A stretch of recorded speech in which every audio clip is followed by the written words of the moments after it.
You have offended, this podcast, and you have offended the entire movie-making community. We'll show him Chinese boxing.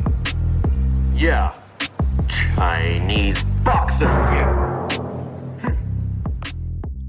And welcome once again to You Have Offended This Podcast, where we look at martial arts movies and make some funny comments on them. My name is always Mike McCarran. With me is the man who knows that movement number one means that the dragon seeks his path. It's Chad Lindsay. What's up, buddy? Well, actually, it's movement number 4, but yeah, how's it going, baby? I thought movement number 4 was dragon whips his tail. I don't know. I lost track. We're off to a bad start. We don't know. We actually, neither of us have seen this movie before. Yeah, let's check out this Bruce Lee.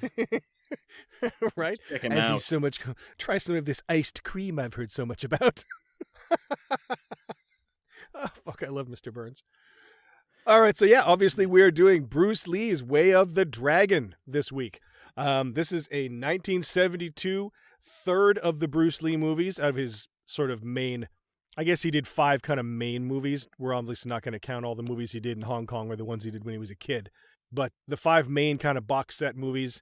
Way of the Dragon, again, it started super low. This was the first movie Bruce Lee directed himself. He did 2 prior to this, Chinese Connection and Fists of Fury. This is the first one he directed himself on a budget of only $130,000. Yeah, and most of that went to... Well, actually, they didn't. They just sneaked into the Roman Colosseum. I was like, most of it went to the elaborate sets of the Roman Colosseum that they just sneaked into and filmed and then flipped off. Fabricated in Hong Kong later. Yeah, that was hilarious when I found that I can't remember when I read that years ago, but I remember they had no permits to film at the Colosseum, so they literally bribed guards to sneak in and film that stupid, when he's running around and like Chuck Norris is leaning over the thing and you hear the hose voiceover of the Tang Long, the man just you saw is going to kill you. That is the most over-the-top villain. Oh, he's fucking fantastic. Film.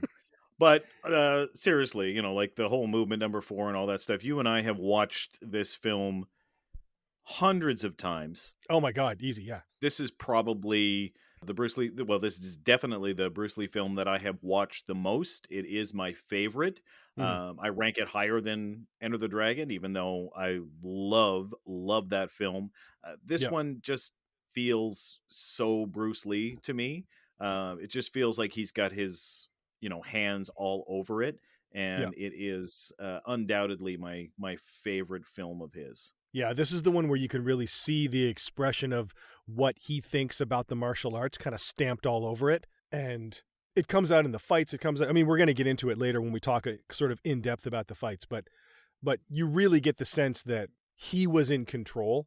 Whereas with Enter, obviously, Robert Klaus and the whole, the tournament setting on the island with Mr. Han and all that stuff, that's awesome. But the way Bruce adapts the martial arts in this, there's an interesting thing I read. I read Matthew Pauly's biography of Bruce Lee a while ago, and I kind of went back to it to kind of look at the sections on this movie again.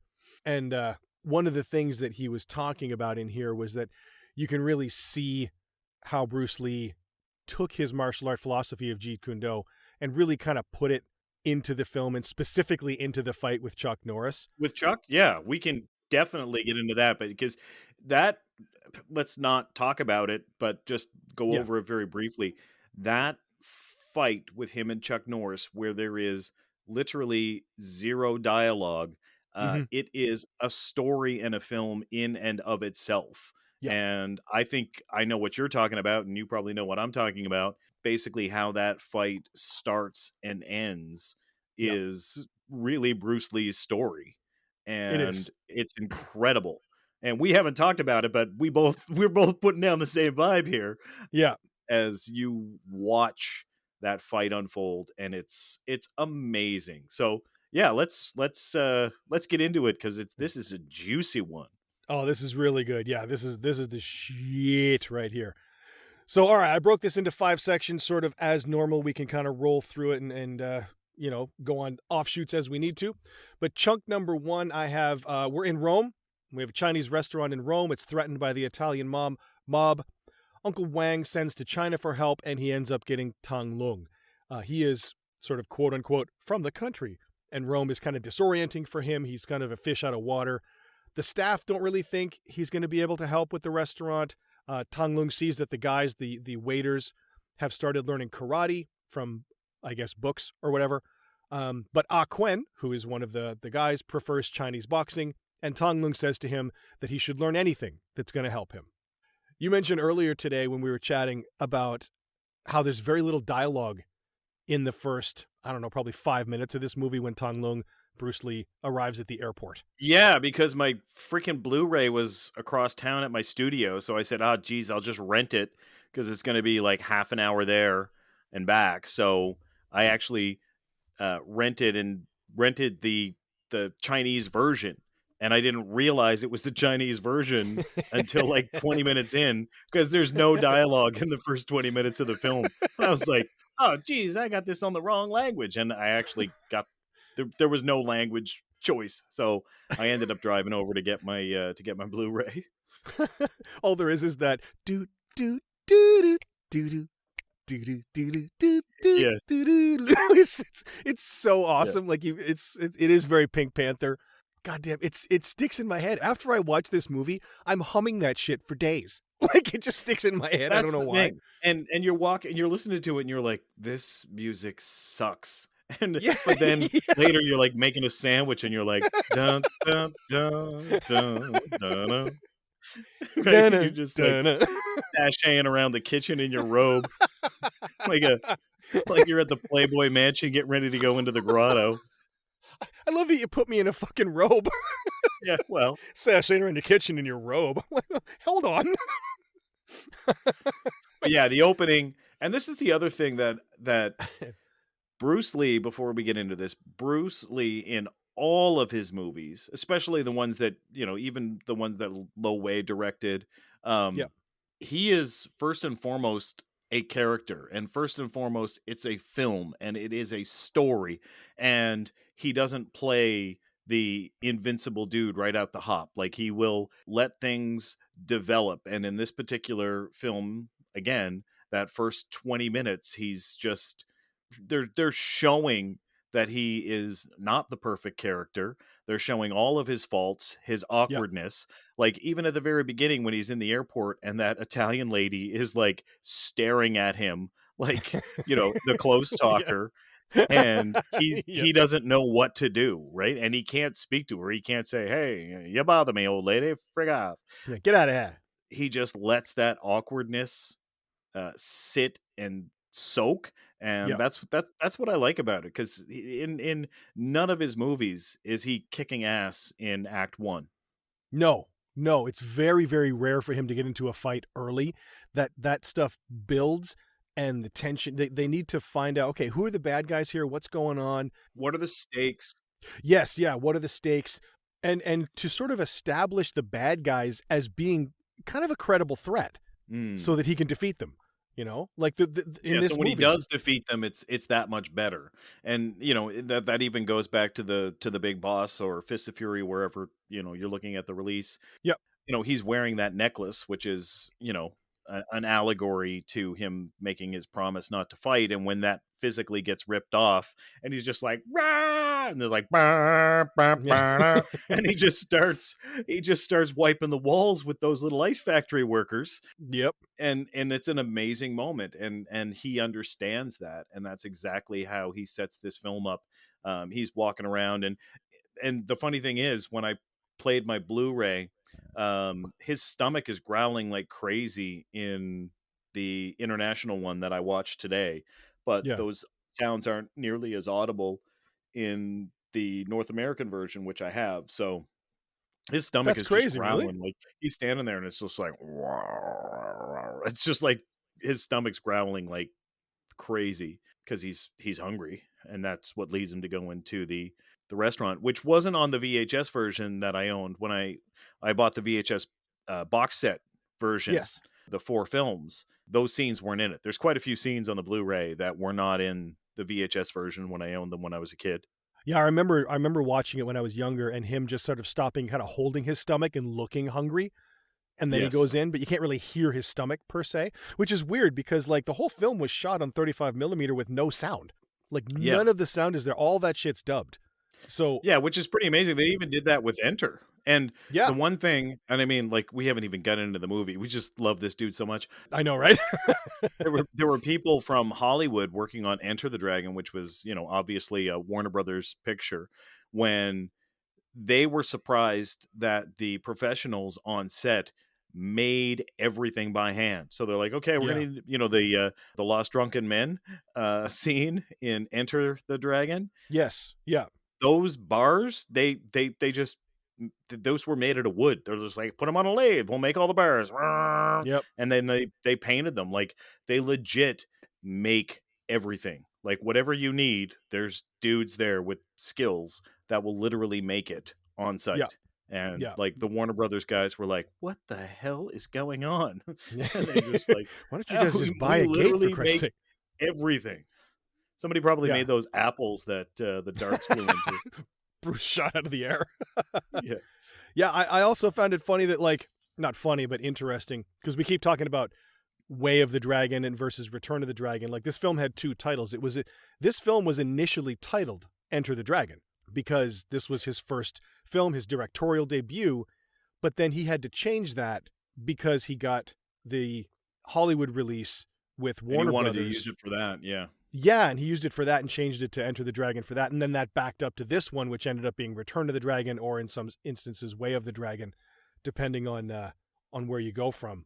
I think it's kind of funny too. Tang Lung, I didn't know this. I looked this up, and this came out of Matthew Pauly's book. Tang Lung means China Dragon, and the film's name in Chinese, this film, it means powerful dragon crosses the sea, which I thought was Oh. kind of cool. Because he's obviously crossing the sea to go to Rome and kick all that different type of ass. Well, I mean, he's not just an amazing martial artist, but an actor, and obviously incredible at storytelling, because he did a great one here. So yeah, let's jump He into this did. bad boy, because I'm salivating. I love this movie. Oh, and you can see the history of his childhood acting come through. That he's done so much acting in the past in Hong Kong and stuff. And here, when he comes through and he meets Chen Qing, Nora Miao's character, and they're going outside, and he stops when he gets in the car, and he's so overwhelmed by Rome and by another country, because he's obviously from the Chinese countryside. He's never been outside of China, and now he's in Rome, this giant other city, and he's never been there, and he's freaked out, but he's got such this ego in this face that he wants to seem in control and like he knows what he's doing. So he goes outside and he's got that scene where he sees her car. BMW?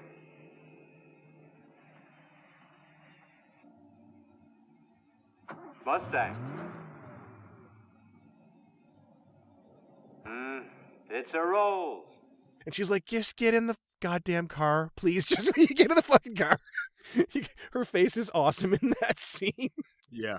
And then she drives him to the, I can't remember if she takes him to the apartment first or to the restaurant first, but wherever she takes him, he kind of is screwed up by Rome and stuff and overwhelmed. But then the staff at the restaurant, they kind of look at him, because when they take him to the restaurant, he ends up, Nora Miao's character, Chen Qing, is like, oh, the boys are out back. They're trying to train and stuff to protect themselves from these gangsters. And he walks out, and the hysterical thing, you walk out and Aken is taking him out in the back, and the boys they're all wearing, like, I think 3 of them have black belts on and 2 of them have white belts on when they're doing their karate. And they all walk over to say hi to him, and they're literally right in front of him. And the dude that plays Tony calls everybody over and goes, hey, Come over here. He doesn't look too great to me. Hey, can you box? come over here. And he looks at them and he goes, he doesn't look like very much. Like, Yeah. right in front of him, right?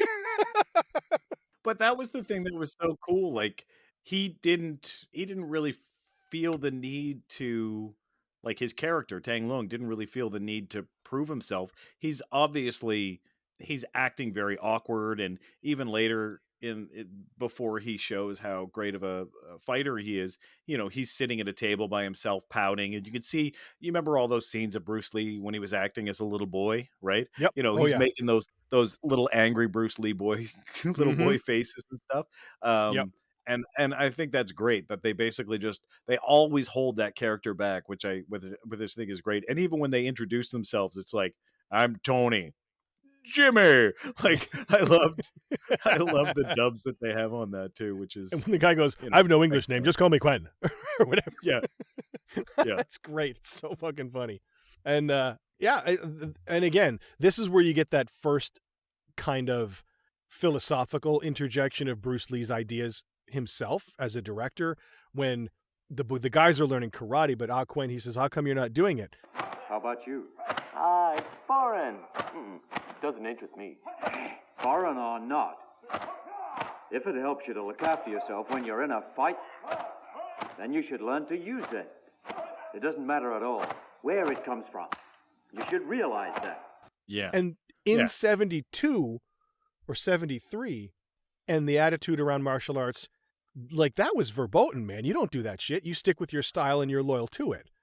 Yeah, and I mean, we're living in the era of mixed martial arts, but I mean, you and I remember when the UFC first came out, and it was very much, it was the exact opposite. It wasn't called mixed martial arts. It could be mixed because it was karate versus boxing. What is the best martial art? And that would have been, I don't know, 92. What was that? 92, 93? The first 92, UFC 93. came? Yeah, I forget which year. Yeah. I think it was 93 if I remember right. But yeah, it was style versus style. It wasn't man versus man. Yeah, this is 20 years prior to even that. So yeah, it may sound fairly like normal now to martial artists. Like, yeah, foreign or not, it doesn't matter. You have to learn it to be able to, protect yourself. But at that time, like you said, it's very, very different. And the other thing that I'll just throw in really, really quickly is when the scene with the prostitute. She didn't even really want to be in this movie, apparently, but they talked her into it because they knew it was going to be big in China and in the whole world.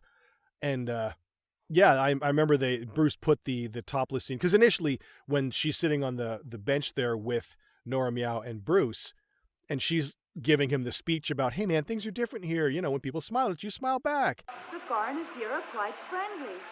You'll see. When people smile, you smile back. It's only right. And when they put their arm around you, they're being friendly. It's okay. You should behave in just the same way. So remember that. And be nice. If they put their arm around you, they're just trying to be friendly. And she's trying to pick him up, and he's very awkwardly trying to do it back. But then in that version, yes, there's the part where she comes out naked after, obviously, taking advantage of him, I guess. And probably getting a bunch of money from him. But what's funny is she comes out naked and he runs away. But in the cut that I saw, like, he walks off with her, and then they show him showing up to the apartment, and Achun comes out and he's like, Alung, where did you go just now? Yes. And he just looks to the floor awkwardly, Yes. like he's embarrassed. And I'm like, oh man, he totally wrecked it. But, in actuality, in this cut, he did not. Yes. Well, and in the cut that I have, just the normal box set of the DVDs, she comes over and puts the Melissa Longo come over and puts her arm around Bruce, and he puts his arm around her, and Chen Ching, Nora Meow, is like, oh God. And then they kind of cut, and then he goes to the apartment, and Ken gives him the same speech of like, hey, where were you just now? And he looks at the floor like, oh, yeah. But you kind of don't know what he did. Like, they really leave that up in the air in this cut without that in it, right? Yeah, in the previous cut, I thought that he hooked up with her, and I was like, yeah, good for you. Yeah, knock yourself Tang out. Lung. Tang Lung. That's why they call him Tang Lung. That's not just the only meaning of Chinese dragon or whatever that China dragon. Yeah. All right, let's get into the good stuff. I took us on a stupid departure. It's all good. So that ends up wrapping up the first little section. The second section gets into it where the gangsters show up and they end up beating up the boys while Tang Lung is in the bathroom. And when they try to leave, Tang Lung just thinks that they're customers, so he ends up apologizing for bumping into Ho, who is sort of the underling gangster. And the boys are like, what the hell are you going to do to help us? Like, you don't even know what's going on here. And Bruce has this super, super pouty face. And then the gangsters end up coming back very quickly. And Bruce is very annoyed at this point by what happened. So they take them out into the back alley. The gangsters whoop one of the guys, but then Tong Lung beats everybody up. I think there's 4 of them. And then the boys decide, because of that, to train under Tong Lung doing Chinese boxing. Chen Qing takes Tong Lung on a city tour after that. Tong Lung decides that he wouldn't really like that. He would like to not have fountains and pretty things. He would like to develop the city and make some money. So we'll go through the first of the fight scenes here, I guess. Let's go back to when the gangsters show up, because that's incredible. It is incredible. Tang Lung is in the bathroom, and the gangsters walk in. The leader of the gangsters, like not the main bad guy, but the Asian guy that comes in dressed like Curious George with his goofy little hat and his vest, Yep. and his wayward and askew teeth. He is incredible. I love that He's guy. the greatest guy Tang ever. Lung, That's the man is about to kill you. He is the best. yes, Okay. that's Paul Wei Ping Ao. That's his name, the guy that plays Ho. Yeah, I thought he was great because he was a good villain from the standpoint that he's not the menacing villain, but you just every time you see him, you want to smash him in the face. He's like he's like an Asian Steve Buscemi. Yes. Right? 'Cause Yes. he's kind of funny looking and he's got a weird mouth and everything, but he's so like over the top in his mannerisms and his dress and everything. Then you've got other guys that just look like guys that they just picked up that, may have been, in the area that they just grabbed. Like, hey, let's get a bunch of guys to play Italian thugs. There's a guy standing right by the front door. He looks like Barry Gibb Yes. in like a hospital outfit. Yes, I saw So, that guy. that's the thing that I love about this film is that the villains just, they're just like, hey, like what do you got? Let's just get whatever we've got. We'll put him in there. Bruce is going to kick the ever loving shit out of them and go from there. I thought it was great. It's tremendous. It's tremendous. That scene, the guys walk in, they end up whooping a couple of the guys, if I'm not mistaken. And yeah. Well, you got to go. You got to be very specific on this because when they go back, don't they just straight snap Jimmy? Oh, Like, because that's Jimmy does that when he walks out. He does that big like, "Hoi!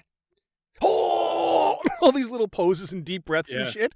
And the Italian guy, the fat That's a guy little with the sort of goatee, he's like, "Yeah, all right." He's gonna licks his lips like, here we go.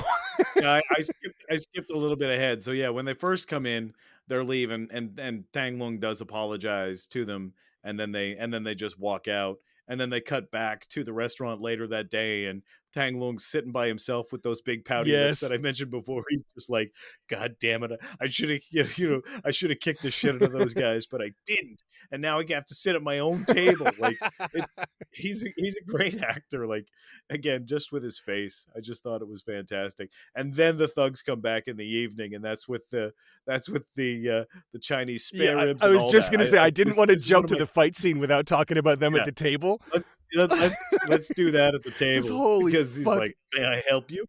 May you help me? Sure. I'd like some Chinese spare ribs. Chinese spare ribs? You mean to tell me you don't know what Chinese spare ribs are?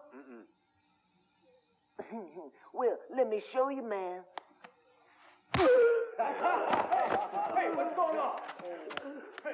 May you help me?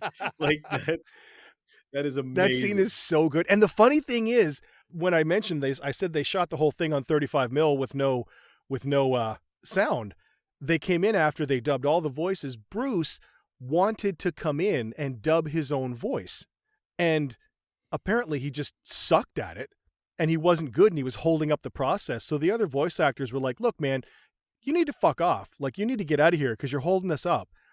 And he was kind of pouty about that and didn't want to, like, he wanted to do something. So this black dude in the restaurant that says the Chinese spare ribs, he dubbed that dude's voice. So I don't know if they left that in the final version or not. There is no way they That did. doesn't 'Cause sound I was like reading Bruce up Lee. on it too. And they were like, oh, Bruce Lee. Somebody said Bruce Lee dubbed all of the English voices, and I was like, the fuck, Yeah, he no, he did. didn't. Like, No. I don't care. I don't care what this article states. There is no way, because I have heard Bruce Lee's real voice, and he is none of these guys. No, and that's None of the them. thing. Like when I read that in Paulie's book that he was allowed to dub this particular dude's voice with the Chinese spare ribs, and I'm trying to put that voice on the guy in the Pierre Burton interview. And I'm like, okay, that doesn't match. That doesn't match up at all. So they must have let him do it and then changed it afterwards to another guy. So Oh, they most definitely because that did, does 'cause not that sound is like Bruce Lee. that is like David Prowse and James Earl Jones as Darth Vader. Like they're Right. that different. So there is, like, I'm sitting there and I read that and I was just like, oh, that is not true. Or Right. or the versions, any of the versions that I have watched, it is not Bruce Lee. It Just, is the difference it's like, between, you've disappointed me for the last time, governor, and James Earl Jones saying, you've disappointed me for the last time. I like how in your David Prowse version of Darth Vader, he refers to him as governor. Yeah. Give me a pint of the black stuff, eh?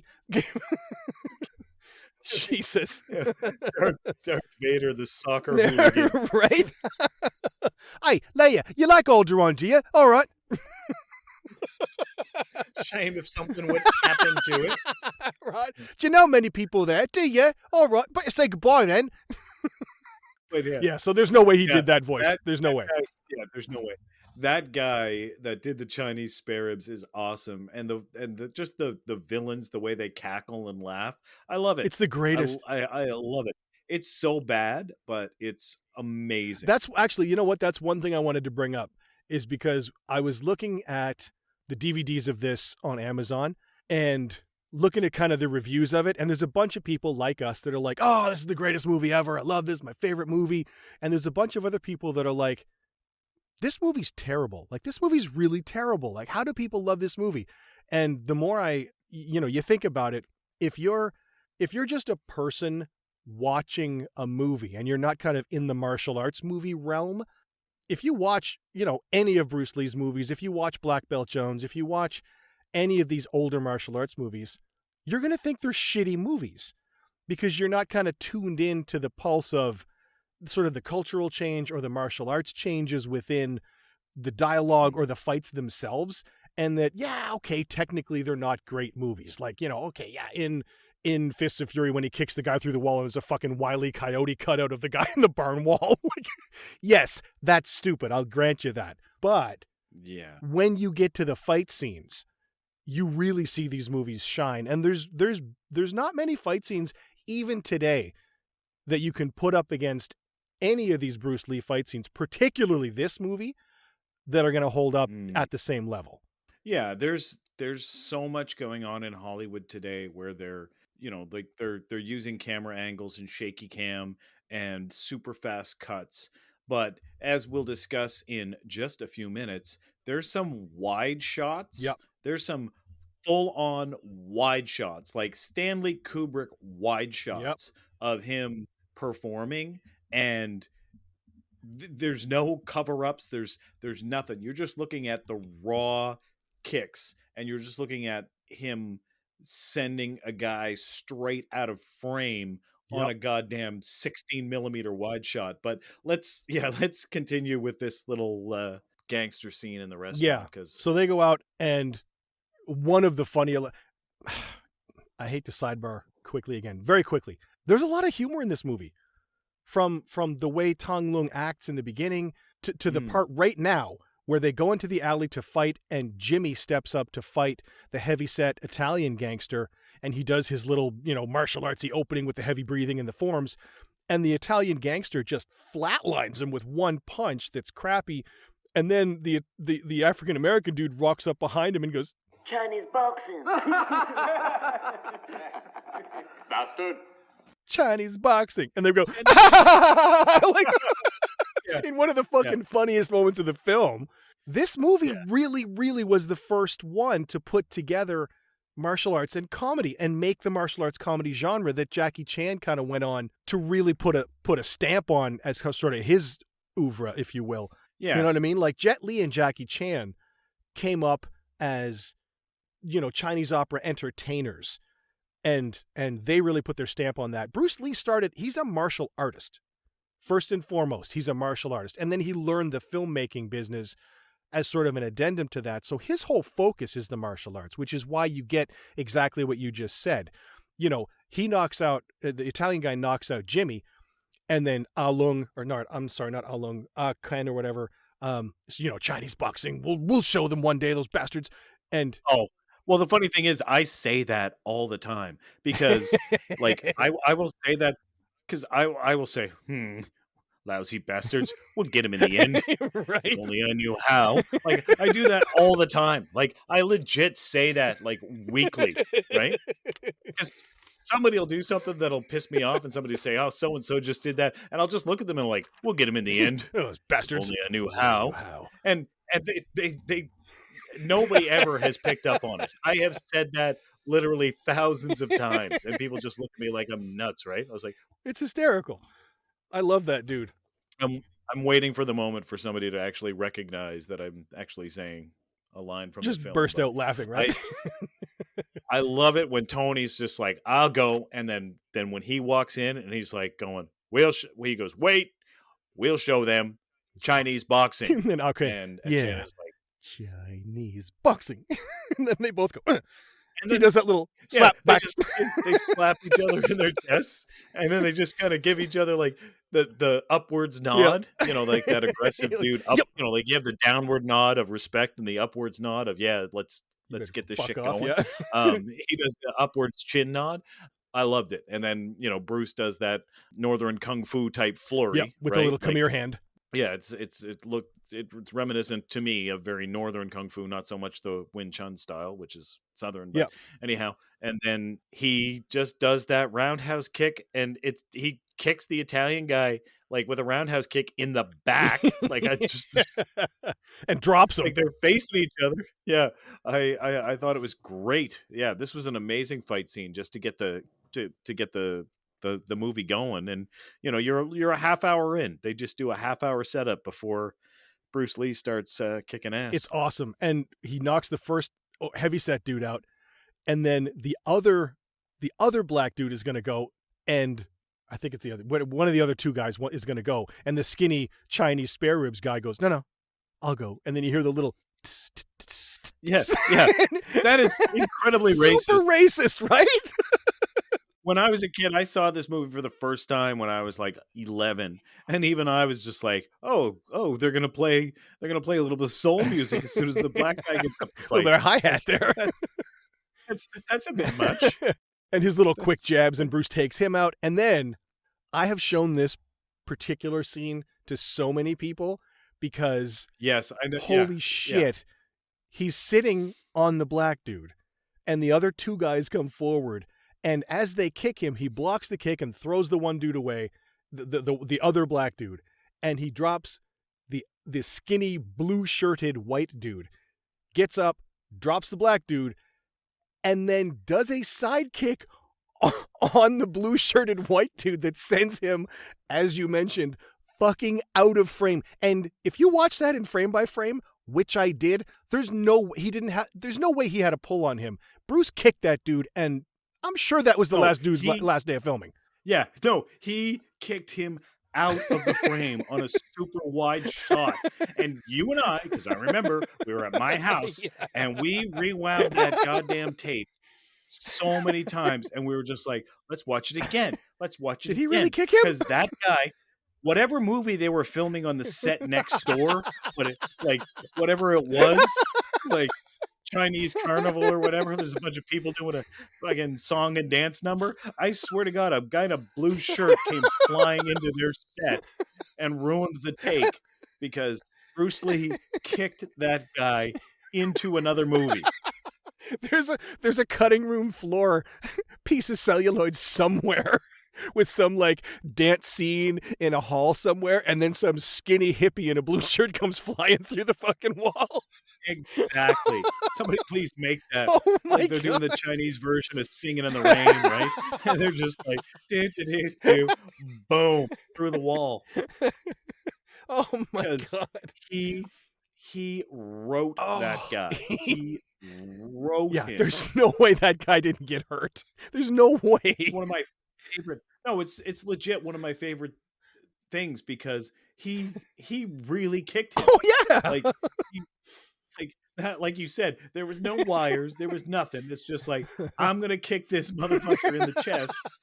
And it's I'm not gonna like he film was it. wearing padding. He was 6'2" and he weighed 132 pounds. Like you'd Oh, see yeah. padding under his Yeah. shirt, Yeah, he was wearing that skin tight tie-dyed shirt, right? right? He This was guy wearing the was Black so Belt skinny. Jones shirt. Yeah, this guy runs around the shower to get wet in the morning. He's that skinny. And Bruce Lee, 120 or 130 pounds that he weighed, it was just like getting hit with a 130-pound bag of potatoes, launched from a cannon. That dude was dead. He was off for a week. Oh, that stuntman earned every penny of his per diem that day. Oh, I doubt he was a stuntman. He was probably just some tourist or like an American soldier. Hey, do you want to be in a movie? Hey man, you want to be in a Bruce Lee movie? Yeah, I got a couple days to kill. Bruce who? Yeah, you got a couple days to kill, all right? $20? Just Bruce like, who? just like Geddy Lee on the friggin' Strange Brew album. Thanks for coming down, Geddy Lee. Hey, $10 is $10, right? Like that's what this guy. They gave him his $10 and kicked Right? the shit out of him. Holy fuck! He immediately That spent fight that scene. $10 on ice. Oh man! And then the very next day, they they get up and they go out to train again because they all want to train with Tong Lung. And fucking Jimmy's like, Everyone says you're fast and very powerful, but I didn't see those things last night. But you told us you've got to learn how to use your hips and legs properly. Well then, let's see you do it. Hey, you keep quiet. Oh, Jimmy's such an ass. Bitch. You were knocked out, Jimmy. you were KO'd, motherfucker. Yeah. Back in the 90s, you and I used to call that sky nipples. And, like, Jimmy went sky nipples because he was on his back and his nipples were pointed directly at the sky. Like, directly at the sky. He wasn't, like, huddled in the corner. No, he was flat on his back. My Yeah. dad, when he was younger, knew a boxer that was terrible. And they used to nickname him Canvasback Burton. Yeah. It's the same thing. Fucking Jimmy was out cold. But then in this scene where Bruce is showing them his, Chinese boxing power, this is another one. Oh man, even his little warm up roundhouse kicks. Yeah. Like I know there's sound effects and stuff in there, but he's just lacing those Dude, in. mute He's the video and watch it without any sound. You can tell he's smashing that dude. Yeah, he is smashing it. And here's another guy that goes to the goddamn hospital. Like, right? This guy holding the kick pad, and you can see him swallow like, oh, fuck me. Like he's trying to hold it. And I love they have the two dudes that are, I guess, quote unquote, white belts holding the pads for Bruce so the other guys can watch him. And he sidekicks this dude. And again, wide shot. You can see the stepping. You can see the jumping sidekick. And he look at the smashes. goddamn travel. Right? The goddamn travel. I rewound that and watched that like a million times. And you know what I also did? I also paused it the second that kick made impact. Yeah. And Buddy's face, like his face is like screaming, and you can count his teeth on the Blu-ray. You can really see the fear in his face, right? On the VHS, you were really limited. His face was just kind of blurry. You can pause it and see the moment where his heart breaks. On the Blu-ray, like his face is just like he hammers him. Yeah, and he gets flown into the cardboard boxes. Into the safety boxes, right? Again, like the thing that I was most impressed with was when the distance that he traveled to launch that kick, and then when his foot lands, like it is planted solid, and he sends that guy flying. Yeah, it's again, Bruce Lee's done like two major kicks so far in the film. We're about 40 minutes in, and he's basically killed 2 actors. Right? And you can see the difference here too in the filming style between another great movie that we've done, Best of the Best, when remember in Best of the Best, Tommy's annoyed and he goes to kick the pad and he wrecks the guy with the glasses in the movie. I forget his name. The first time he really kicks the pad and does that little heel twist thing. They don't film it the same way as they film this, where they show the kick in wide from side on, where you actually see him blast it. And I love Best of the Best. It's an awesome movie. But the difference between that kick and this kick are night and day. Yeah, and I think that Bruce Lee really understands that. And again, he traveled a great distance just to perform the kick, and then the other cat goes flying into that stack of cardboard boxes conveniently placed out there. But he goes flying a fair distance too. So, you can just imagine Bruce Lee saying, like, we need a wide shot for this, because I'm going to go from the left of the screen to the center. And then this cat in the center of the screen is going to go to the right. So I need the widest goddamn lens you can get, because I got lethal legs, man. Like, let's get that wide lens on this there. cat here is going to fly through them boxes over there. Exactly. Holy shit. So yeah. So that kind of caps the second part. Section number 3 here is Ho and a bunch of the armed thugs now come back to the restaurant. This is after Chen Qing takes Bruce on the sort of tour of Rome and shows him around. Ho comes back. They take Tong Lung. They're beating up sort of the restaurant staff. They take Tong Lung when he arrives. They threaten him with the guns. The big boss is actually there.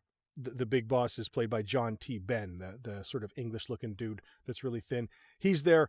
They send some thugs out in the back to give Tong Lung the plane ticket back to Hong Kong and get him out of their hair into the alley. They tell him to get rid of him. No guns, no fighting, no anything like that. Bruce goes back, kicks the shit out of those guys, comes back in and beats up the rest of the guys in the restaurant, threatens Ho and the boss. The staff end up celebrating, but the boss threatens to kill Tong Lung by Chinese New Year if he doesn't leave Rome. Uncle Wang here is sort of wants to get Chen Qing to send Tong Lung home or convince him to go home. So this is another, again, big section with an iconic fight scene in it. I just want to go back and talk for a quick second about, you mentioned guns. One of the things that I really like about this film is, it's done in, present day of 1972, but they handle guns really well, because when they go back to the apartment, we see the first gun pointed at him. Yes. Right. And, you've got the black guy there who's dressed like he's in the Nation of Islam with his bow tie, and he's got his gun, and he's like, my boss wants to see you. And Bruce, kicks the shit out of him. Throws the dart in his hand. Jumps up. Yeah, he throws the dart in his hand, because earlier he says, hey, can I buy a gun around here? And you think that he's going to buy a gun, but no, he's just concerned about guns. Yeah, and especially when Chen Qing goes, yeah, you can buy a gun whenever you want. Yeah, and he's like, So that's when he makes the darts. Buddy has a gun. He throws the dart into Buddy's hand, and he picks the gun up and throws it away, because he's not concerned with using guns himself. He just throws it out the window and looks at her and goes, see ya, and goes Which is to bed the greatest thing ever. Yeah, which is so badass, right? But that's one of the things that I think he does really well here is when the boss later says, take them outside and make sure nobody sees the guns, right? So at the very least, the guys don't have guns. Like, so, he's very cognizant of, how a gun, one guy with a gun would just start firing into a crowd of Tang Lungs, right? So I just think that it was just a nice touch to the film that he did. And then let's get back to when the thugs show up at the restaurant again, and Chen gets his chest sliced open with the knife, and all of the gangsters are there, and the boss is in the restaurant, and they're making the big threat. But I just wanted to do that little sidebar on Yeah, guns. no, for sure, absolutely. So yeah, they get there and they end up cutting Chen's chest or shirt or whatever open, and then when Tong Lung shows up, they sort of hit him and beat him, and they're threatening him with the gun, and he knows, like you said, he knows he can't do anything in the face of a gun in his face. So he just kind of takes the abuse until the boss starts slapping him around. And then he does that, the whack, whack, and then stops the hand and holds him there. And Yeah, that was it's pretty cool. badass. It's such a good scene. And then the boss is like, okay, take him outside, give him the ticket. And the hoe tucks the ticket into his front jacket. And he's like, oh my, with rippling muscles. It's such a great scene. So then they send him out in the back with 4 or 5 guys. I can't remember how many there are. But there's knives and stuff there. And the one heavy-set Italian guy has the gun, but he's just threatening with him. And this is where we really get to see Bruce with weapons, because he uses the staff initially, where he hits the initial guy, the heavyset guy, gets the gun out of the way, and does smart things when you're fighting multiple people, where he gets the staff and goes after their feet and swipes them and gets them all moving backwards, gives himself some space. I mean, you do have the martial arts movie, I guess, conceit that you can smash somebody in the face with a stick and they're still going to come back for more and the fight's not over. Because that shit would end a fight immediately. But he hits them with that, and then he does his sort of his one step up from his last movie, because everybody at the time was asking, oh, Bruce, you used the nunchuck in your last movie. What are you going to do in this movie? This is the scene where he ups that tally, and the first time he ever does the double nunchucks, where he pulls out the one nunchuck and does the flourish, and then more guys come out because the fat Italian guy stumbles back and goes, oh, boss, that bastard got away. And then all the rest of the guys come out with no guns, and he pulls out the second nunchuck. Yeah, so just to break that down, the scene where they line up, the music, like Bruce did the percussions for the soundtrack on this. Overall, I think the soundtrack is pretty shitty, but in this particular scene, like you said, you've got the wave of bad guys come out, and they've got the percussion like, and he's like, swings the nunchuck, and then a second wave of guys come out, and they play the same sound, and he pulls the second set of nunchucks out. You're just like, oh man, like that is done, like it's choreographed well, it's shot well, it's executed well, and it's edited well, and it basically sets the stage for, okay, this is going to be a straight up whoop ass fight, because like 5 guys come out, he pulls out one set, does his moves, like 4 or 5 more guys come out, he pulls out the second set, and like the beat and the timing and the music is perfect. And then El Chubbo there is just like, get him, and starts sending them in. And like, they don't use guns here, they have knives, and he is just lacing through. Now we can talk about this scene for the rest of the goddamn podcast, honestly, because it's that good. But where do you want to go from here? Because I just want to take a couple of points in this fight, because like we said, we could spend the next hour on this. The scene where, again, the black dude, the Chinese spare ribs, that guy comes up. Is it him? No, who's tossing the knife back and forth?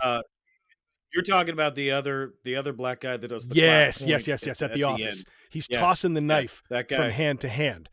And Bruce, with the nunchucks, not faking it, as he tosses the knife from hand to hand, smashes the knife out of the air and then hits him in the leg and then takes him out. It's tremendous. Yes, because I remember rewinding that again like 20 years ago. We were like, did he? And it was on VHS, so it was much harder to see back then. So again, when I watched it again on the Blu-ray, you can really see it. But when he's tossing that knife back and forth, and he slaps it out of the air, it was so good. And there's a lot of sort of mythology like, built up around Bruce Lee now, to the point where, I don't know if you saw it, but there's a commercial from China. I think it's for a camera company or something like that, but it's Bruce Lee playing ping pong against a guy, but Bruce is using nunchucks. Have you seen that? Oh yeah. But that's all fake, it's right? Fake, like that's all fake. It's all Photoshop for the camera commercial or whatever it's for. So there's a lot of mythology built up around how good Bruce Lee actually was. And you can go way too far, but you can also take it to the point where he actually was, which is he's good enough to do that. I don't know how many takes it took, but he did that shit. You know what I mean? So he smacked that out of the air, takes that dude out. There's a couple of really good takeouts of dudes in this. The one I just want to stop on is the last guy, which is the Italian dude, where he kind of tosses one set of nunchucks away and is just using one set. And the Italian guy picks up the stick, and he ends up taking the stick away. And then the Italian guy picks up the nunchucks and has no clue how to use them, other than the one thing from from Black Belt Jones, where the Italian guy is obliged to say "Mamma mia," Yeah. but then he ends up Yeah. knocking himself out with the nunchuck. Pretty great. Yeah, and the first time I saw that, like I said, I was like 11 or 12. That was the funniest goddamn thing I think I've seen in Oh, my life. Up to ever. that point, I was just like, I laughed so hard. Like the little boy version of me thought that was the funniest thing I'd ever seen in my life, right? Like, Mamma mia! And then he like whacks himself in the head. So I'm sure at the time when this film was released, like that was just comedy Oh. gold. Like, so he does an excellent job at putting character and comedy into his martial arts film, even though those scenes are just incredible. And then right afterwards everybody leaves, and then they throw the thugs out the front door, and then the door opens and it's a bunch of people dining, and Bruce Lee holds his leg up. He's about to kick the actual paying Whoa, whoa, whoa, customers whoa, in the those are face. customers. Again, another, yeah. Whoa, those are customers. Hey, come in, and all the waiters are laughing. Dang Long almost killed him. Chen's holding the gun in the restaurant. He's like puts it away in his pocket or something when customers walk in. I'm telling you, if I open the door to a Chinese restaurant and Bruce Lee almost kicks me into the face, and then there's a whole bunch of people saying no, and one guy's face is all bruised and he's holding a gun laughing, I'm like, you guys feel like burgers? Yeah. I'm good without that. Oh, it's tremendous. And again, you get the Bruce Lee tucking this ticket back in the boss's tip pocket and getting that translational thing of, you tell him, don't ever come back here, blah, blah, blah, whatever. That's the part of the film that doesn't really work because, like they basically just dubbed everything into English in this particular film. So he's not supposed to understand the boss. So when he's like, tell him to get the hell out. And then he's like, he says that we should leave and not cause any more trouble. It doesn't quite make sense because everybody's speaking English, but once you're in tune to that, then you understand. And that's another reason I think why people will think, well, what the hell? This is a stupid movie. What the fuck? But if you get it, you get it. Okay. Moving on to chapter 4. The next part, you get Tong Lung refusing to leave. This is where you get the sniper who tries to kill him on New Year's Eve. Tong Lung goes across the street and gets him with the dart in the ass. When he comes back to the apartment, he sees that Chen is gone. He assumes she's been kidnapped, so he and the boys go to the boss's office to get her back, and you end up with the big office fight. And Bruce, or Tong Lung, issues sort of the final warning to the boss of, you better leave that restaurant alone. And then the boys are happy. Tong Lung gets called back to China. He says that he will not leave until everything is sorted out. Ho ends up calling Colt from the U.S., plus a Japanese karate master, to bring them in to defeat Tong. Ho leads Tong to the staff.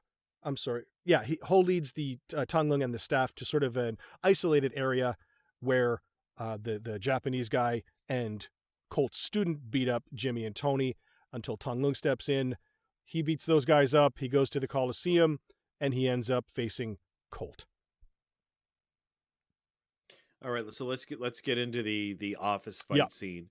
I really like the way that they the office set looks great. Like it's a nice big office because obviously they have to brawl in it, so they need a huge, a ridiculously, it's about 6 times bigger than Tony Montana's office in Scarface. This is really spacious. This is a nice office space. Wow, we should move in here. It's ostentatious, to ridiculous proportions. But the thing that I like about this film is, later we'll get into a little bit of the Roman Coliseum, but it's got a very Western cowboy feel to it.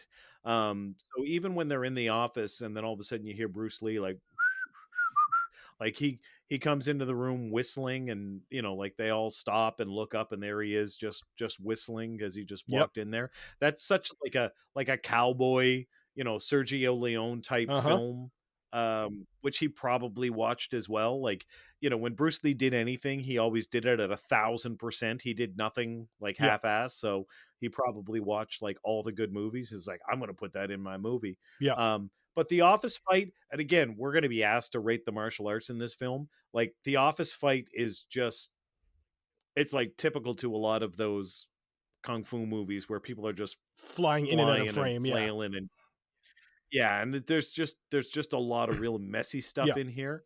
But when Tang Long finishes off and Buddy's standing there in the doorway at the very end and he jumps up and kicks the Yep. light, like he legit jumps up and kicks the light. It's very Yep. impressive. Overall, this particular fight scene is not that great, but it gets the job done, and it's exciting. It pulls the plot forward. It is the weakest of the fight scenes in the movie for sure. It's interesting you mentioned the spaghetti western thing, because Bruce Lee at the time was really kind of trying to model himself after Clint Eastwood. And he knew that Clint Eastwood really didn't make it. Yeah, really? he really didn't make it in the States as an actor until he went over to Italy and made the Sergio Leone spaghetti westerns, right? He wanted to make this one as kind of his spaghetti Eastern, he called it. And he really wanted to sort of model that Eastwood path of doing that and then coming back and being the hit in the United States. So that's where that came from. That's where that whole feel came from. You nailed it right on the head, is what he was going for. Oh, because as soon as I saw him whistling, it reminded me of those Sergio Leone 100%. films. So, well, that's freaking cool. I didn't. Yeah, even no, know that's that. where So that's where it came from. He was totally trying to model that off the Clint Eastwood career track and go that route. So he does that. He ends up seeing the boss and Ho sort of tuck behind that wall and give them the You're crazy. I'm warning you. Hey, Alung, don't bother yourself. Lay off.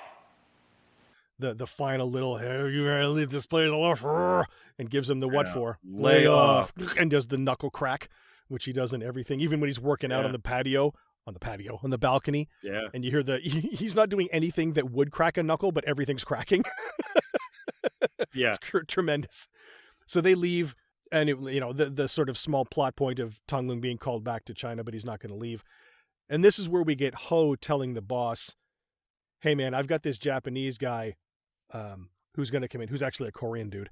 But I got this Japanese guy that's going to kick his ass, but you should call America for Colt. And you get the Colt, and then you get the cut to very 70s looking big Chuck Norris coming through. And now we have the sort of confrontation when Bob Wall wasn't even supposed to be in this movie.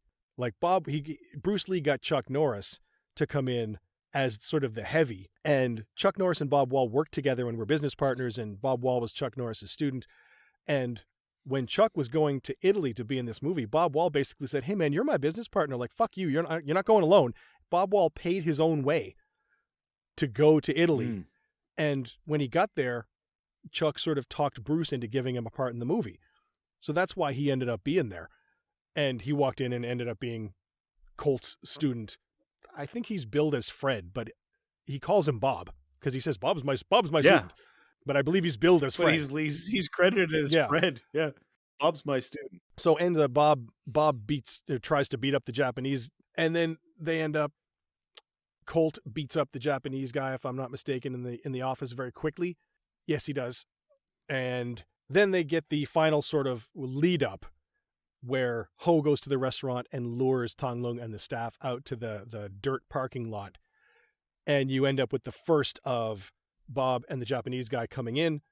And so let's go ahead. Because this is tremendously funny. Well, let's just go full. Okay, you go ahead, because I was just gonna say I want to hit some of these beats. This part where they drive into the parking lot, and you've got Uncle Wang, Jimmy, Tony, Tong Lung, and Ho.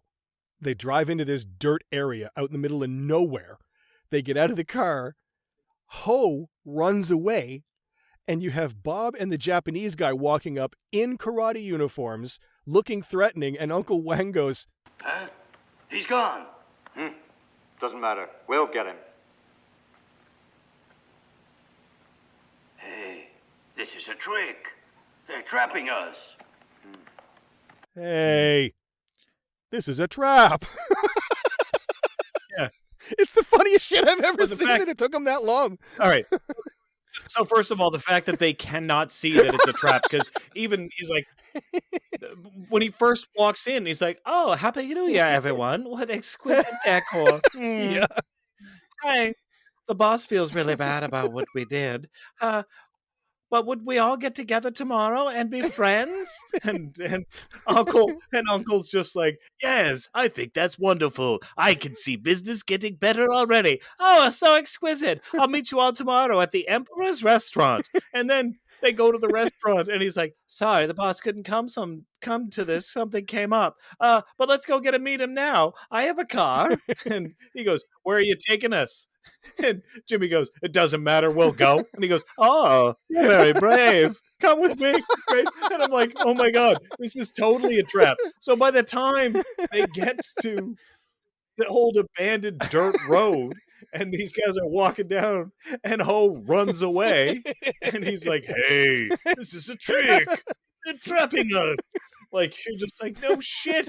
Thanks for catching up, dickhead. I saw that coming 3 goddamn scenes ago. Uncle, you don't even deserve to own a restaurant if you can't see what's happening. Although we kind of get why he does this in a little bit here, why he does that. But let's get into Bob Wall and the guy coming down the road, because I love this. And the way that it's done is so good, because you've got, as Ho says earlier, he goes, I know one European martial artist and one Japanese martial artist, but if you want the best, you go to America for Colt. So these two guys are an absolute great setup and 2 great fights for Bruce before he goes to the Coliseum. I love the Bob Wall fight.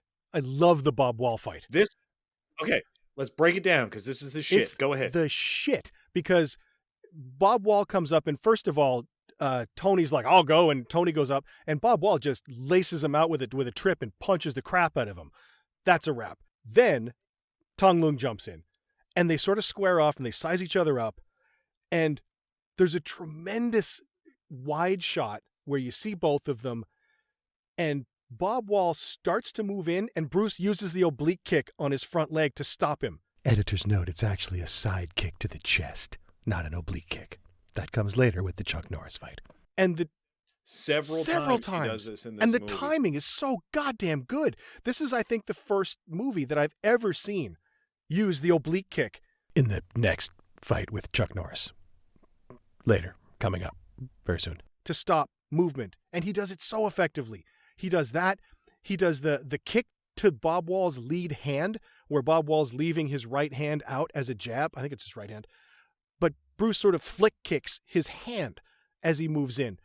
And then he does that real quick double kick, the stomach and face kick. No, but this is the thing that's so good about when Bruce fights Bob Wall.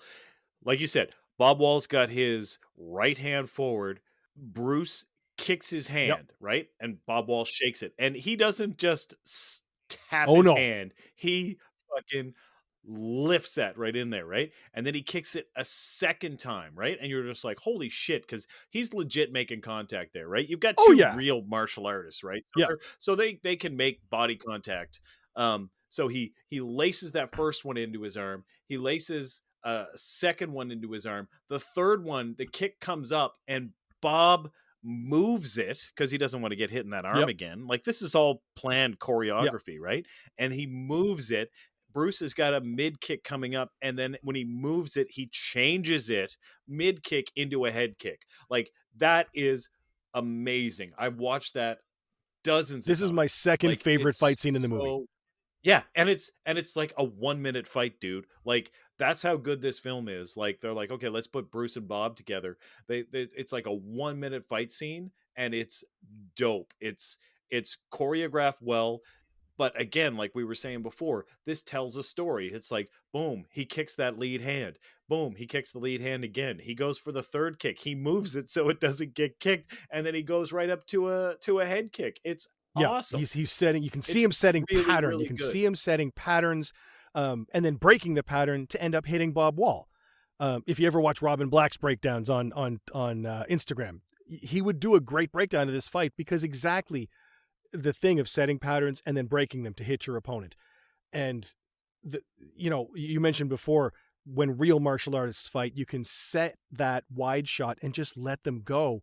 And you see the skill. You see the skill and the timing and the work that's been put into those years of training. And you don't have to use shitty tricks of, camera angles and quick cuts and all that bullshit. just let the fight scene go. And if they're good, it's good. And this is one of the best of all time, even for how short it is. And when Bob Wall comes in and swings over the top and Bruce just drops into a quick double leg, lifts him up, boom, drop. This is maybe the first dick punch knockout I've ever seen. Yeah, and then kills him with a punch to the dick. Like, he kills him.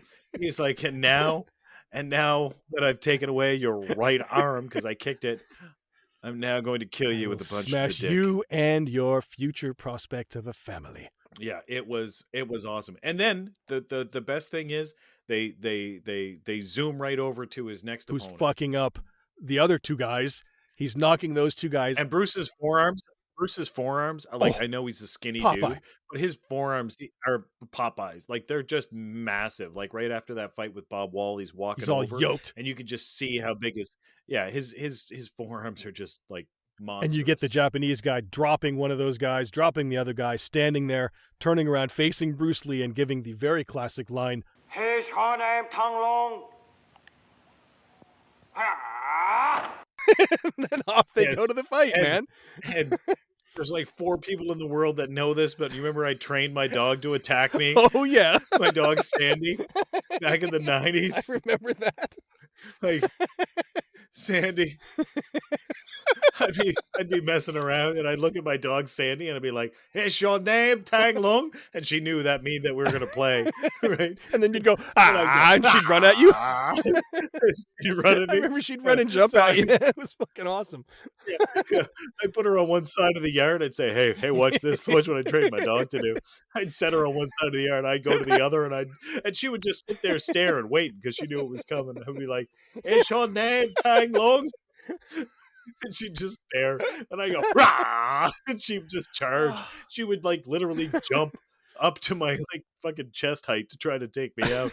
And you're like, "You trained your dog to do the moves from Way of the Dragon?" I did. It's the greatest thing I've ever seen in my life. And you that must have taken a tremendous amount of time for like no payoff. Yeah. And everybody else that you showed that would be like, "Why would you do that? Why would you do that?" Yeah, like, exactly. That's the greatest I've ever seen, ever. So that fight actually wraps up fairly quickly because we just had the quick one. And I think at this point they want to push it and get to the Coliseum. So they kind of wrap up the Japanese fella's fight fairly quickly. And we end up going into the final sort of stretch of the movie here. And the final stretch is Uncle Wang, after Tang Lung runs off to the Coliseum, they cut over to Uncle Wang, who kills Tony and Jimmy with the knife because we learn he wants to sell the restaurant and go back home to China as a rich business fella. I'm going to tell you, like the 11-year-old version of me, when Uncle took that knife out and stabbed Tony and Jimmy, and he was standing over them and laughing, that disturbed me. Like I was just like, what? Like, I never thought in a million years that somebody who was a good guy could turn bad and like stab his nephews. And then I was afraid of my own uncles. It gives you trust issues, right? It was crazy. It was crazy. And then like how they're dying and then it goes out of focus and he's just like, I don't know why he did an evil laugh, but anyway, it was terrifying to me as a kid. But all right, this is it. We're at the Coliseum. At the Coliseum. Break this shit down, man. Tang Lung has to run around the Coliseum to sort of get wherever Colt is. He sees him across the Coliseum in the window. Colt gives him that great thumbs up. No thumbs down. And a thumbs down.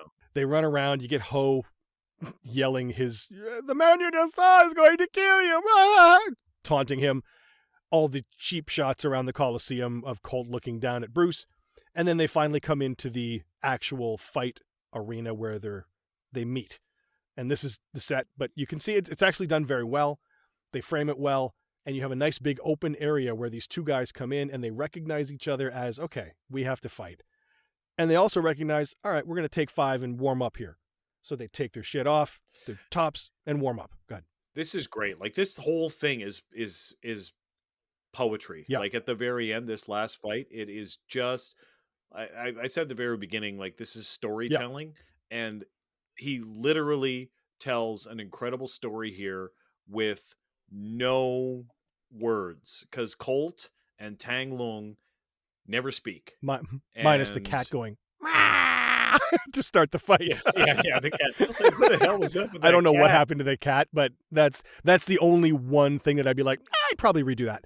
Other than that, it's perfection. Yeah, because I'm like, when you were saying Bruce Lee was going to dub every voice, they probably left the fucking cat in. Like, Bruce Lee probably did. All right, we'll let him have the cat. Like, Yeah, that's probably Bruce, right? um, yeah, that's probably his voice. But yeah, like when they get there, they both do their stretches, they both do their warm ups. Both of them look great. I mean, Chuck's got that American Yep, hair and super hairy chest.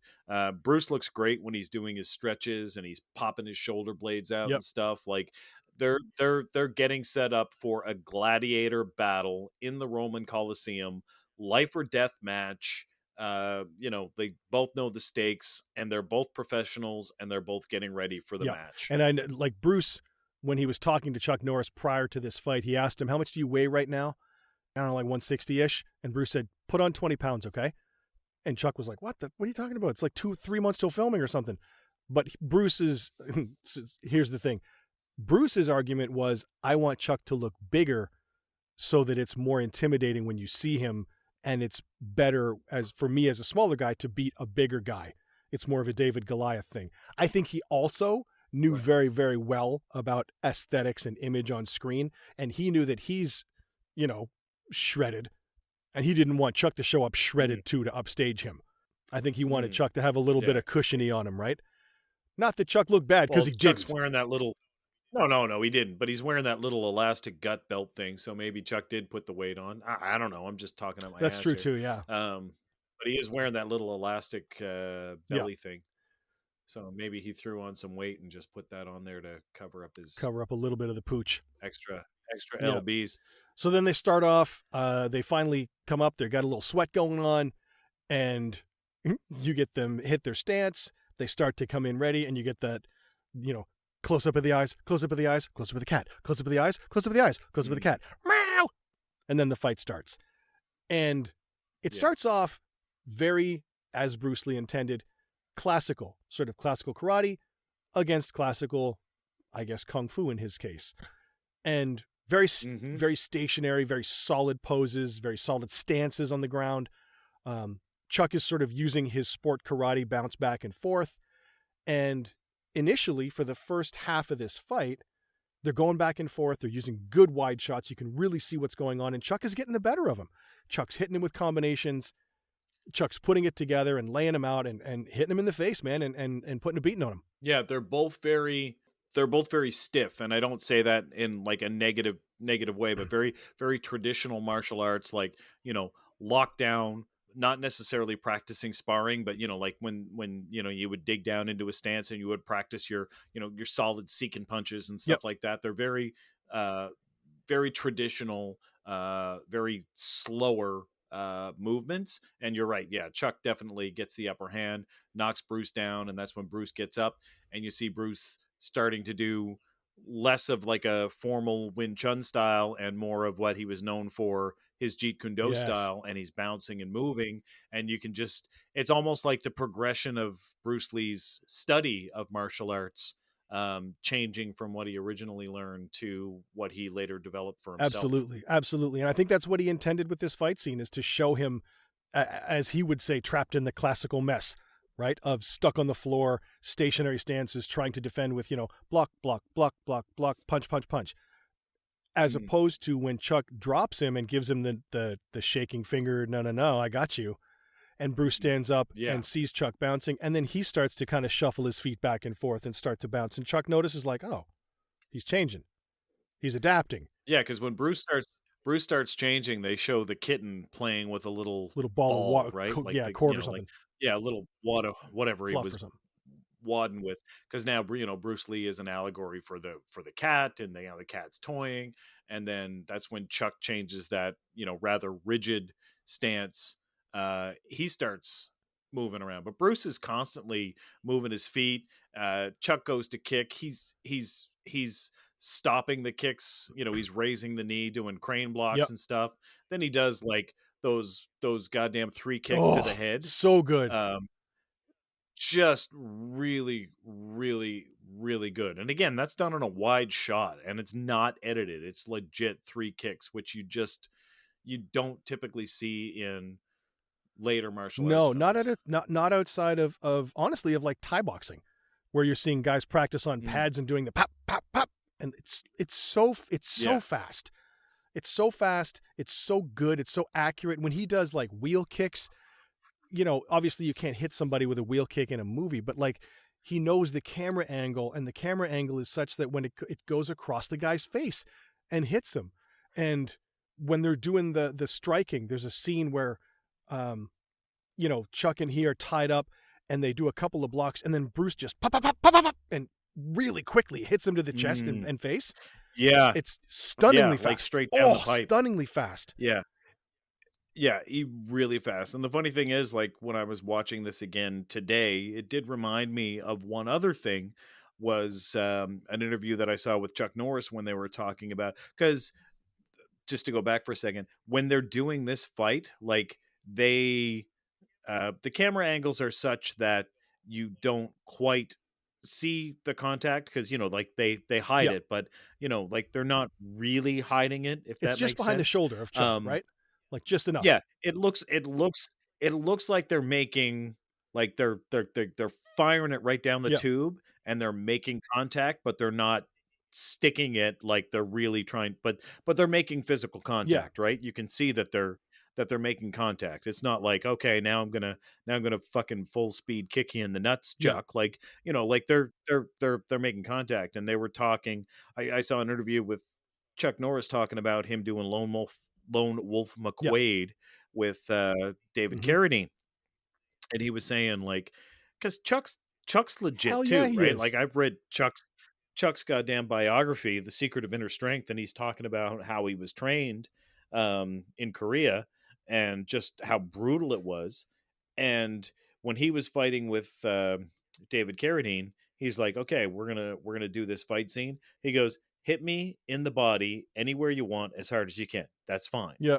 He's like, just don't hit my face, right? He goes, just don't hit my face. Hit me in the body anywhere you want, as hard as you can. So, like, that's a guy that obviously is like a real martial artist who's taken a lot of contact, who's taken a lot of hits, who knows how to take a hit, because that's a skill too. And that's what I appreciate with this fight with he and Bruce Lee. Although they're not full on, okay, I'm going to hit you in the ribs with everything I got, they are making contact to the body, and it really makes the fight scene look a lot better. Even though it's not like haymakers, the fact that they are making contact makes this an excellent fight scene. Yeah. I mean, if you look back in the 60s, Chuck is a legit tournament fighter. Full contact karate tournament fighters. Outside of Tawny Tulliners, I don't think anybody beat this dude more than once, if at all.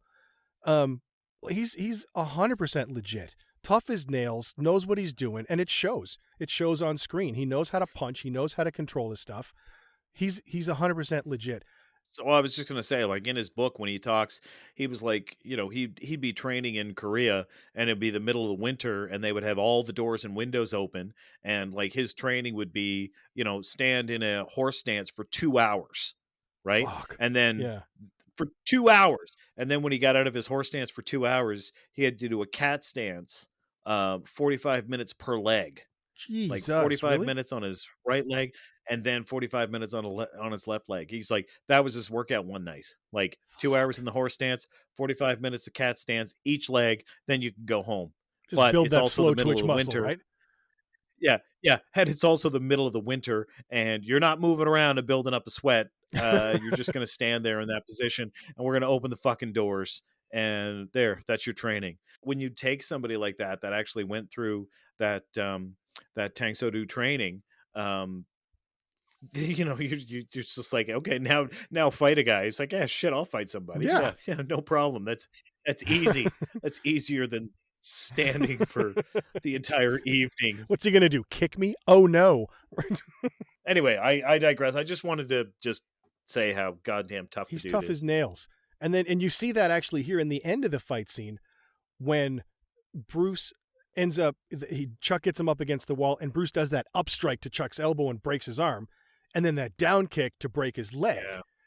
And Chuck is standing there in that stance. He kind of backs him off, and Chuck gets up and he's standing there sort of hobbling, trying to stand up and still fight, and Bruce knows the shit's over, but he does that. Chuck tries to do something. I forget what he tries to do. Some type of kick. But Bruce does that drop leg sweep and takes his legs out. Oh yeah. Like that's It's legit. And they tried to do that a bunch of times with sort of faking it and making Chuck like not take the hit and fall down, and they couldn't get it to look right. And Chuck eventually, I remember Chuck said, yeah, just do it. I just Fucking remember just that. do the sweep and really do it and take me down. Yeah. And that's the version that's in the film, is where he punches and Bruce really does that shit and takes his leg out and sweeps him. That's a legit dude. Yeah. Where did I read that? Like I read that Years ago, decades ago. Years ago. They were trying to do it. Yeah, and Chuck basically said, "Yeah, just do it." Because again, when I was doing my rewatch, like when it was the leg sweep, because now that I'm old, right? I'm like, oh my god, his back, right? Because now that I'm an old man, I was like, oh no, he's not going to work That's tomorrow. some Hong Kong right? soundstage Like, back problems now. yeah. I was just like, oh no, and that really hurt. Like today, but yeah, he legit did that leg sweep, and you can't fake that. Like you just don't fake that. And like he obviously he's trained. You can do a break fall, but in that scene, he does not really do a break fall. His arms, he just broke, lands quote unquote. Squaw. Oh. He goes squaw on his back, and like Chuck's. It's a movie, so he's got bruises all over his back, but I fucking don't even know if that's makeup, because after that fall, his back is all purple, and I'm like, yeah, of course his back is purple. Probably after that fall. Yeah, that was legit. And then again, he tries to get up, but it's the end of the rope now. This is the poetry part, right? Bruce is bouncing up and down and just kind of looking at him, and then Chuck's holding there with his busted arm and his busted leg, and Bruce just like slowly stops bouncing and just kind of takes a step back, and he's looking at him like, yeah, this is over. And Chuck is still trying to get up, and Bruce does not want to continue, but he has to, because it's the code of the gladiators, and it's up to Chuck. It's up to Chuck. And if Chuck wants to keep going, Bruce has to keep going. And no words are said, but you know exactly what's going on. Like Bruce is like, I have to continue this fight if he wants to continue this fight, because he's the shit and I'm the shit, and we're in the Roman Coliseum, and this is how it ends. And you can see the look on Bruce's face. Like the acting here is very underrated, I think, because the look on Bruce's face, you can see it when he looks down at Chuck's leg and like gives him that look, like, in his eyes, you can see him going like, what are you doing? Like, we're done here. Stop, dude. Come on, man. But the thing that's so beautiful is he shakes his head no, and Chuck smiles. Smirks. Yeah. And Chuck smiles, and Chuck knows that he's about to die, and Chuck knows that it's up to him, but he's like, no, this is my spot, motherfucker. This is it. Yeah, this is who I am, and I'm gonna keep going. And that, like, again, it's these micro expressions, but it's acting. And when Chuck comes in and Bruce just grabs him by the neck, the look on Bruce's face as he grabs that guillotine and lifts, and you hear the crack, but Bruce isn't happy. Like, you can see it. It's crushing Bruce to have to do this, but he has to, because this is the only way for the fight to end. But like, we just did John Wick, right? We just did John Wick, which has obviously a ridiculously higher kill count than this. And again, different film, different tone. And I'm not saying that one's superior to the other. But, when we got to the very end where, John is having his last fight, and I was like, yeah, he's an old man, but John was beat up, and, like, it's fine. It just felt a little underwhelming in that particular film. But in this film, Tang Lung hasn't been going around killing anybody, right? Like, he's let several people go throughout the film, and he's just like, he kicks the shit out of them. He's like, I'm warning you, back off. And in this moment, when he does kill Chuck, it has so much more weight, because it really has, like, Tony and Jimmy are dead, but that was Uncle. But this is like, Tang Lung killed this guy, and it's obviously something he didn't want to do, but as a warrior, he did it. And then he goes and starts putting his uniform on. Here, you take over. Yeah, when he drops Chuck with the choke and lays him out, and then that sort of very respectful going and getting of Chuck's gi top and belt and kind of laying it over his face and folding the belt and just kind of putting it. I didn't want to do that, but God damn it. Like, this is the life we have, I guess. And I had to. So fuck. Yeah, but and even though like one is, you know, Chinese martial art and one's a Japanese, well, I mean Japanese in the film, Korean in Chuck's life. But, you know, he goes and gets his Japanese gi because he actually looks at the top of his kung fu uniform and just kind of looks at it, and then he looks over to where Chuck's gi top is, and you know, he's like, you know, like very similar. Like he and I were the same. Like we were both masters of our craft, and you know, he just gives him the respect. And I think the fact that death has so much more weight because it isn't a film filled with death. And I think that a lot of movies today are trying to get like high body counts and high levels of violence, but you become desensitized to that. So I think that I don't know, at this moment I just still to this day, after seeing the movie many, many times, I still find that very, very touching and very emotional. After, you know, an incredible kick-ass fight, you still have this beautiful, respectful piece, and I just love it. It's just amazing. It's what I love about the martial arts. It really is. I mean, without the death, obviously, but like that respectful nature between martial artists. And you see it in the UFC now, like we mentioned the UFC earlier, and it's the age of mixed martial arts. You'll see that nowadays of guys who will go in, girls who will go in to the cage, fight their asses off, and as soon as that bell dings, they hug each other and they're like, fuck, man, that was awesome. Yeah. We got to do that shit again. You're the man, you're the girl, whatever. Yeah. You see that respect. That's what I really love about martial arts. And Bruce really, I think, understood that even back in the 70s and 60s and before, that this is what it's about. It's about respect. It's about, you know, being there with your art, but competing honestly with people in the other arts. And he really lays that to rest here with Chuck. Tremendous fight scene. Tremendous. Yeah, tremendous. Still my favorite fight of all scene. time. Of all time. Like it's still I said that like 20 years ago. I said that 30 years ago. You know, I said that 2 years ago. But once he lays that on there, and then he remembers, you know, he remembers everything that led to that moment, and he's like, "You bastard!" and he starts chasing after Ho. They go back to the ambush spot. Yeah, to the ambush spot there. Yeah, they go back to the ambush spot, and the boss shows up, and the boss shoots Ho. The boss shoots Uncle Wang, and then the police show up when he's about to shoot Tang Lung, but they arrest the boss. Chen is there with the police. They arrest the boss, and Quen takes Chen aside and says that, "In this world of guns and knives, wherever Dong Lung may go to, he will always travel on his own." Cut to credits. End of the movie. Yeah, this movie does end really quickly, like right after the scene. Like the boss shows up and shoots Ho for some reason. Hey, boss! Boom! Like, oh, why kill him? Why did you do that? He was on your side. At least no reason to shoot that guy. Like, if you were going to kill him, wait till Tang Lung is dead. At least you got him outnumbered with Uncle Ho and you. Like, maybe you got a chance. You got a gun, but then. Like Tang Lung is behind a fucking tree throwing his darts and hitting the door, and he's legit 30 with yards an away. audible thump on the like, door. Jesus. Like with these little wooden darts, thump on the door. Like, Jesus, what are they made of lead? Fuck.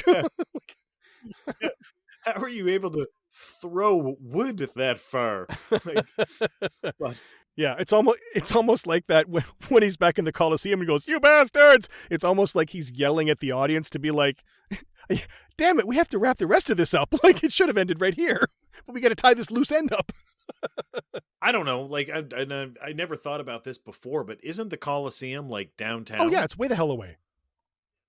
Yeah, so you don't like run out of the Coliseum and just like end up in the countryside on a dirt road. Dirt road. Before the boss just happens to be driving down at that moment and just starts shooting. All right, yeah, I'm sure that countryside was in China, in Hong Kong somewhere. So pretty far away. You know. You bastard! And that wraps up the movie, bro. So the end of Way of the Dragon. Goddamn classic. One of my favorite movies ever. Yeah, it is a classic, and I don't know if we handled this one like in the kind of format that we usually kind of go, just because we were kind of all over the place because there's so much going on in Yeah. this film.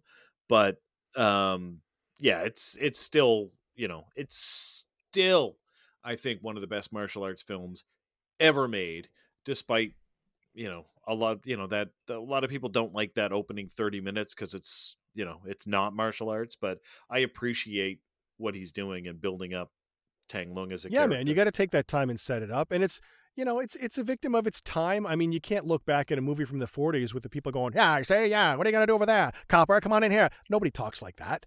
You know what I mean? Like, you got to put it in its time and place. Nobody talked like that. That's then, what it, I right? don't Nobody, think, but nobody yeah, talks like that at all. exactly. They only did that in films. Come on. So you got to put it in its proper context and look at it Yeah. as a feature of its time. And when you do that, it really does stand out as being top of the food chain martial arts. But I mean, you look at Linda Lee Yep. Caldwell, and when she is talking about, his later in life and his films, and the people that would be lined up, when she describes it, she's talking about people lined up down the street for blocks and blocks, and they kept running these movies back to back, like 24 hours a day, like boom, next show, boom, and people would wait to see the show, and the fucking show might run 3-4 times while you were waiting in line to See it, see yeah. it. So it's just a testament to it. And yeah, we've got some great films today, like we really do, but like people were like, oh, I'm just gonna wait here in line to see the Bruce Lee film. I'll probably see it tomorrow. I'm just gonna fucking stand here like an asshole and slowly lumber down the street and wait the 10 hours for this thing to run 5 times so I can get in Yeah. and see it. So, people crave that. And there's a thing that he does in this film a little bit, but he always is an underdog, which he is very much in this Yes. film. Like, he's always the underdog. It's always like, sick men of Asia, and you're the wrong color, and Chinese versus Japanese. The Chinese people, he was such a hero to them because he was just like, no one's gonna look down at you. Like, this is, Have some pride, in the face right? of racism. Have some pride, and you always feel good watching a Bruce Lee Yeah, film. he got into the zeitgeist of Chinese people at the time. And man, nothing shows that more than, Chinese Connection when he said we're not the sick men of Asia. Like the cultural impact of that line by itself from that movie is off the goddamn chart. And then the film capital that he got from that to then go and make this, like, think Yeah, but I'm white, and when he said we're not the sick men of Asia, I cheered, and I was like, "Yeah, that's right, we're not." Imagine And I'm if like, you're "Oh wait, Chinese in that doesn't even, 72. that doesn't even apply to me." But yes, I'm down. Yeah, I cheered So at that think moment. about a budget of 130,000, and then worldwide this movie made 130 million, which adjusted for adjusted for currency now, that's like $700 million of today's money. Like, it's one of the most profitable amazing. movies of all time. And a big part of that is that wrap up of, first of all, Chinese culture, but then just he's Rocky before Rocky. You want to root for him. You want him to win. You want him to whoop all that ass, and then he does. So it's 100%. And I know we're running long, but it's a Bruce Lee movie. There's some of these classic movies that are going to go longer. Oh shit, we are. I'm No, sorry. it's good. We're yeah. going to run long on Sorry, some of dude. these because that's, it is what it is. If it runs long, it runs long, because Bruce Lee movies in particular, we're going to run long because we're going to talk. That's just life in general. So very quickly to go through the categories. Okay, soundtrack, like 3 out of 5, 2.5, 3. I'm gonna give it 2.5, even though there's 1 or 2 moments where the soundtrack It's dope. is just on fire. Most of the time, it's just annoying background music, and sorry, but No, it is. it's true. And like you said, To a me. couple times it really fires it up and gets you going, but most of the time it's just forgettable. Acting, you know what, dude? It's okay for the time. I'd give it like 3.5. Honestly, other than a couple people in the background, you gotta cut some slack on the background people. But if we're talking about if we're talking about Bruce and even Tony and Jimmy and all those Nora guys, Meow, like she's good. really good. Yeah, really good. There's a couple that really wreck it, and I think it's mostly the thugs Yeah. that wreck it. But at the same time, we can't really judge this category because all of the voices are That's true dubbed. too. Yeah. So that really takes away from the Yeah. performances. So I would probably give it a Yeah. 3 with a variable of 1 in either direction, just based Fair. on that. And then martial arts, dude, I can't go less than 5. 5 out of 5. It's got to be 5. This is the standard. It's got to be 5. It's like that fucking Chuck Norris scene was incredible, but honestly, Jesus, midway through the movie, they could have had a Bob Wall fight scene that was almost as good, because that little 1 minute scene that he has with Bob Wall, it doesn't have the emotional impact and stuff like that, but it is solid. It is a really good fight scene in and of itself. Oh man, the first alley fight scene, the second alley fight scene, the Bob Wall scene, the Chuck Norris scene. Like the only two that I'm kind of like, okay, they're okay, is the office fight scene and the one against the Japanese guy. And like even those are good. Yeah. Like they'd be good fight scenes in any other movie. But the two alleys and the Bob Wall and the Chuck Norris are so far above everything else you're even going to see. Even today, it's got to be 5 out of 5. Yeah, it has to be. There's no other number. Like you just can't, because like this like just kind of set the standard and just raised the bar for martial arts films. And I don't know, it's like it's good. And again, all the stuff that I said before about the emotional aspects of it, about the storytelling aspects, the poetry, it's perfection. Like it's just telling his Jeet Kune Do story in it. Yeah, man. So that in a fight without words. God damn. Jesus. Yeah. So yeah, man, that ties Way of the Dragon up in a nice little 1972 bow. So that's wrapping that up to lead into next week. Yeah, I'm going to make a request. Can we do on the next one? Can we do The Last Dragon with Barry Gordy? Pulling an audible. I like it. Let's do that. Yeah. The Last Dragon. I just want to do it because we're going from Bruce Lee to Bruce Leroy. That's true. Let's do that. Let's change it. We'll pull an audible next week. I forget what year that was. We'll look it up. I'm going to say, what are you going to guess for the year for that? Do you have to guess or do you know? I'm guessing 85, but I know because I'm good. I'm going to go 86 just to be different and a contrarian. So next week, look it up. I'm sure you can rent it on iTunes. The Last Dragon starring Timac on You Have Offended This Podcast.